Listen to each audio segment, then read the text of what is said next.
Before I start, I was asked to make an announcement that the Jablonski wedding that was normally scheduled for here is now next Saturday, the 10th. Anyway, for those who don't know me, I am Ben's father. For those who don't know Ben, he's Sam's twin brother. If you don't know Sam, you're probably looking for the Jablonski wedding next Saturday. Set that up well. I found out, when I found out that I was going to have to speak, I talked to my daughter, Lily. If you don't know Lily, she's Ben's sister. Anyway, she said she's heard a lot of my speeches before, and she said, did Ben review the speech? And I said, no. She said, did Mom review the speech? I said, no. Did anybody review the speech? I said, no. And she said, can I review the speech? I said, okay. So I sent her the speech, and she's like a junior down at UNC, and I sent it to her, and she sent it back. I have it here. It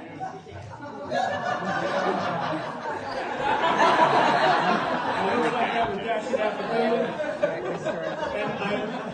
And I'm not going to read it because it says basically congratulations and good evening. So I'm not going to read it, but I am going to say a few things.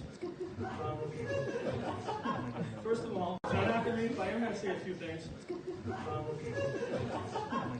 of all, when I look at Ben, I look at him and I feel like I've known him his whole life. And when I first met him, he was really needy. He was crying all the time and whining. He was like a baby. And you know, he's grown up over the years and grown to be the man we know. And he's quite a man, the kind of man you could be proud to call your son. And I love him like a son.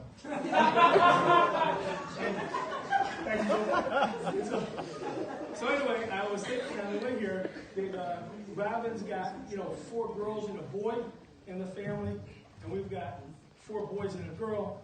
And I tried to make some origami with my fingers. I couldn't do it. But I thought to myself, if my parents never had children, chances are I wasn't going to either. So that's what I think about when I'm driving. Anyway, so let's move on. So one day, and I know a lot of people here are from Robin's side of the family.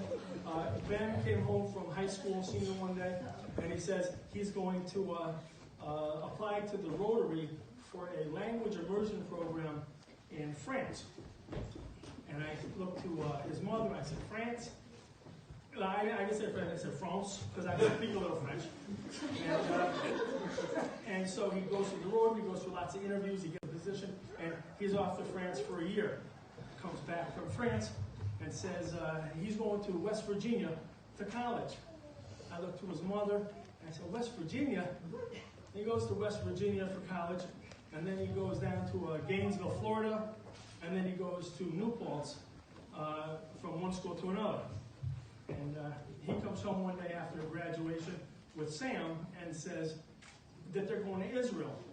Now, this is 2014, and there's another Israeli-Palestinian conflict, and 46 people show up to sign up for this trip, but after a couple bombings, only 6 end up showing up. 2 of them are Ben and Sam, and one, where's Coop? He was here.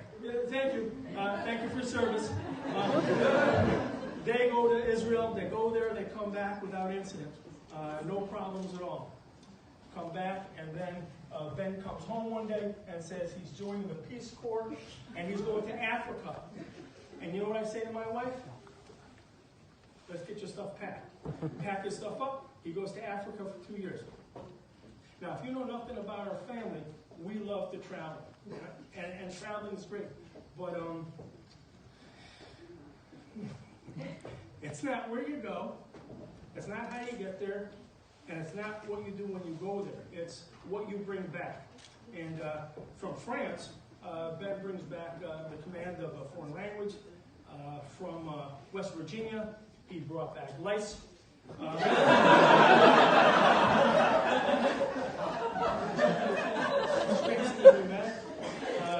From Israel, better understanding of his heritage and tradition, and firsthand knowledge of geopolitical conflict, and in fact, one of those guys, Coops here, and I love the travel part of it, but it wasn't a foreign language, and it wasn't diplomas, and it wasn't geopolitical conflict that he brought home from Benin.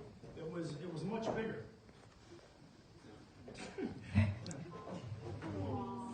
And so, wait for the medicine to kick in. So he brings back his co-volunteer, his co-conspirator, maybe his provider of emotional sustenance. Certainly more than a quantum of solace. He brought back his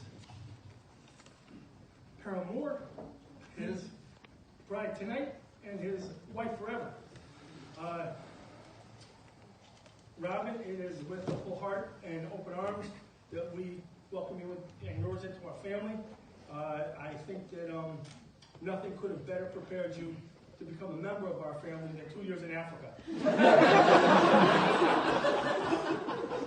and in due time, and in the words of Luca Brasi, as he said to Don Corleone, on the occasion of Corleone's daughter's wedding, may your first child be a masculine child. Congratulations to the two of you, Robin and Ben. Salud, bon voyage, l'chaim.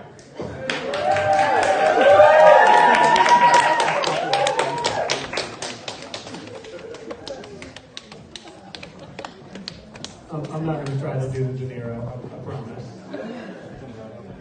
Up next, we have one Mr. Sam Schwartz.